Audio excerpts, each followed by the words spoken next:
常に沿ってない。アルベルト・コンタドールという選手のほぼ完全レプリカです。独特のダンシングが好きで、コンタドールが使っていたから、コンタドールだけコンタドールが所属していたチームが公式に売っていたやつ、同じコンタドールが使っていたから。もしコンタドールを乗ってもそのまま乗れちゃう。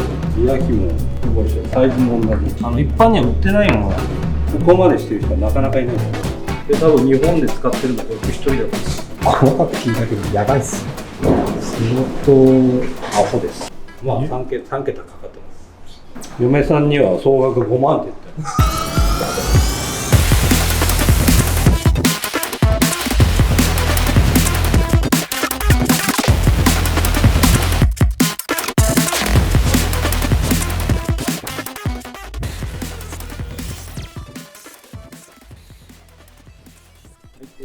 通勤距離がですね、42.195 キロ。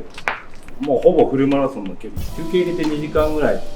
アルベルト・コンタドールという選手のほぼ完全レプリカです。99% ぐらい。全く同じパーツ、同じグレード。ちょっと通勤でもったいないなと思う部分は変えちゃってますけど、スペシャライズの S ワークスターマック AC15 っていう名前のフレームです。国内限定40台のうちの1台ですね。2015年にアルベルト・コンタドールという選手がレースで使ったフレームのシグネチャー。サイズも同じです。54。ターマックなので、オールラウンドに何でも使えていいフレームだと思います。ポンプは基本的に機械式の紐式のデュラエース9000のみですね。これを選んだ理由というのは同じコンタドールが使っていたから。完全9000組じゃなくてクランクとかは FSA ですねのケオスライト、これも同じです。これ以外は全部9000組ですね。ナイスです。ホイールはですね、これもコンタドールが使っていたからっていうで、これはロバールの CLX40 ってやつなんですけども、ホイール自体は2014年型のロバールの CLX40 です。なぜこれにしたかというと、これ15年型なんですけど、この15年のレースでコンタドールで使っていたのが14年型のホイールに、15年型のステッカーを貼っていた。ロゴを貼ってないんですけど、ロゴも一応持ってます。で、これに白いロバールっていうロゴを上下に貼ると、まあ 99.99% になる。ナイスですね。タイヤですね、本来はS ワークスターボっていうスペシャライズドのタイヤなんですけども、ラテックスチューブで1日1回空気入れなきゃいけないのと、ちょっと通勤に使うにはもったいない。3000キロぐらいでパンクしたこともあるんで、1本1万4000円ぐらいしますので、それはもったいないなということで、今、コンチネンタルのコンペティションですね。まあ、高いタイヤなんですけど、パンクに強いので、今までこれでパンクしたことはないです。この SRM のクランク、これがまず、この自転車の一番手に入れたり苦労したところ。これ選手支給のやつで、一般には売ってないものなんですよ。で、チーム支給のやつを売ってるのを、アメリカの eBay で見つけまして、アメリカ以外に売らないっていう書いてあったのを、まあ、いろいろごにょごにょして、補充輸入しました。で、多分日本で使ってるのが僕一人だと、ちょっとお高いバーツですね。これも SRM。これも白ボディに黒文字盤っていうの結構種類があって、これを見つけるのは結構大変。これただのパワーメーターなんで、スピード、ケイデンス、心拍数はこれでログが残せるんですけど、走ったところのログを残せないので、そういう用途にはガーミンを使ってます。これは、これも結構、パワーメも受け入れて、何でもありなやつなんですけど、ガーミンのフェニックス5ってやつなんですけども、こういう風にバイク、ピッと、これバイクモードで、いろんなモードが出て、心拍数とか。で、これも GPS で記録できるので、これを、データ取りにはこれを使ってます。これは3ヶ月に1回ぐらい、これもログをパソコンに移して。これ、マリア・ローザピンク、優勝記念ジャージなんですけども、これ自体は偽物です。で、それに誰かがコンタドールのサインもらったやつを、それを手に入れた。サインは本物だと思います。そう信じてます。ナイスですね。そうですね。これは本物ですね。これはクライマーにしか支給されない、一般には売ってないメッシュになってますけど、山登る人以外には支給されない総メッシュの身分なんですけど、フランスの業者が手に入れました。ナイスですね。これに全部チューブラーなんで、替えタイヤと、ちょっとした工具と、あとエアのボンベですね。それぐらいで、財布とかをここに入れて、あとおにぎり、着替え、ここは全部ポケットに入れて、リュックとかはしょうがないにしてです。これで通勤してます。だからいつもにそうなんです。ペチャコな。はい、ペチャコになっちゃいます。ティンコフが、で、ステムシーポスがコントドールが所属していたチームが公式に売っていたやつ。これ以外に自作したやつもありまして、ここ、本当は赤なんです。本当はここが赤。ここちょっと下地見えちゃってますけど、本物も蛍光イエローのステッカーを貼って、その上からクリアを吹いたんですけど、それを僕写真で見て分かってたので、一回自作しました。蛍光イエローのシートに黒を印刷して、この形に切って貼ってクリア吹いてっていうのを、これも自作で持ってます。で、一応これは公式に売っていて、ハンドルバー、ティンコフがこの年にスポンサードを受けていたのが FSA、これ全部 FSA ですね。FSA、コンタドールだけ FSA のハンドルを使わずに、ジップのハンドルを使っていました。で、ジップの SL88 っていうハンドルなんですけど、アルミのハンドルなんですけど、でこの形で判断して、これ絶対 SL88 だなって、普通の丸ハンなんですけど、なかなか国内で売ってないです。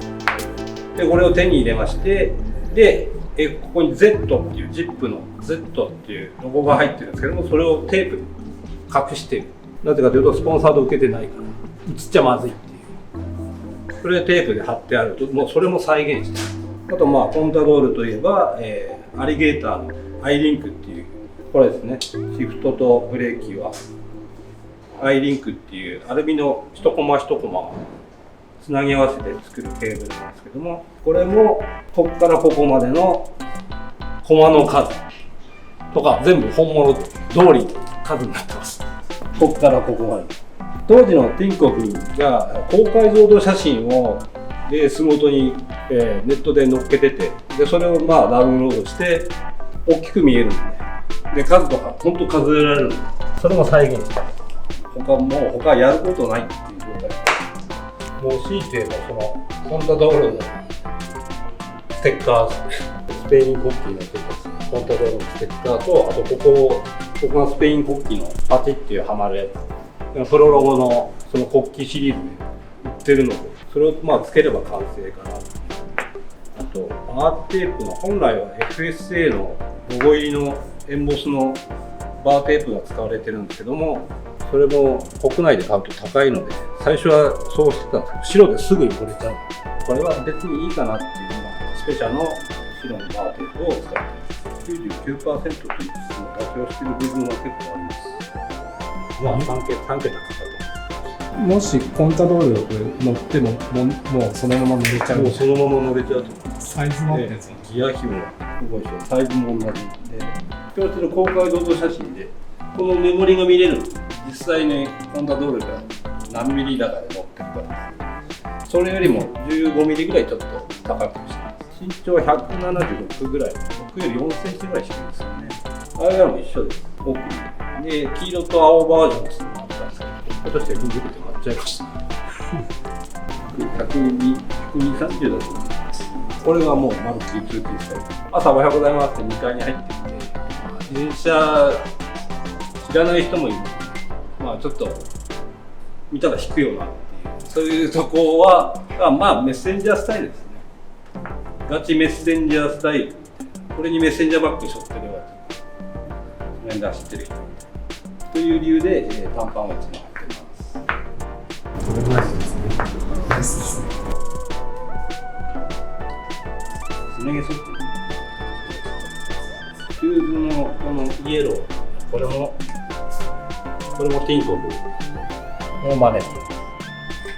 売られてたやつはワイヤーが違うんですよ。ワイヤーがシルバーで、本物は黒のこういうナイロン系のワイヤーだったんで、これも一回ばらして黒いワイヤーにして、ここも同じにしてます。ここまでしてる人はなかなかいないと思います。ちなみにペダルルックなんですけど、チタンシャフトの20っていう一番硬いやつなんですけど、これも同じです。ほぼ全てのやつも同じです。トップキャップ、スペシャ系の選手は絶対これつけてます。よくコンタドールの車両って出てるやつは1の28がついてる。これはちょっとテスト的に1の32っていうのが1の32でショートゲージでうまいこと変速できるかっていう自分のちょっと勉強もあって、ここはちょっと変えてるところですね。これも一緒です。タックスのカーボンモデルですね。これは国内であんまり手に入らないんで、これはドイツから買いました。でこれカーボン薄いんで割れちゃうの、ここ割れちゃってるんですけど、で替えを持ってます。だから全部に替えを今スペアを持ってるっていう、変えるのが惜しい。コンタドールが好きな理由、やっぱり上りのスタイルですかね。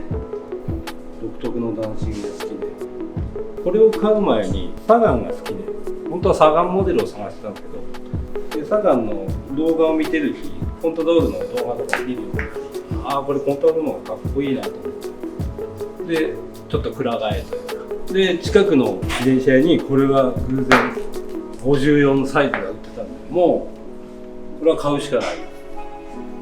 次の日に現金で大人買いしました。嫁さんには総額5万って言ってます。これ中華カーボンだから。ナイスですね。持ってる車体って全部そんな感じなんですよ。誰かの選手のコピー。ほぼ。だからそのパーツが手に入るかっていう、そこから始まります。手に入りそうだったら車体も買ってパーツも買ってっていう、ほぼ全てのマシンがそうですね。なかなかこれはすごい探したんで、自転車のパーツメーカーではそんなのなかったですね。パチンコ玉のゴムのやつを革用のポンチですね、金具で打ってど真ん中に開けて。細かく聞いたけどやばいっすよ。相当アホです。ナイスです。ナイスですね。ナイスですね。そうですね。ナイスですね。ナイスですね。ナイスですね。ナイスです。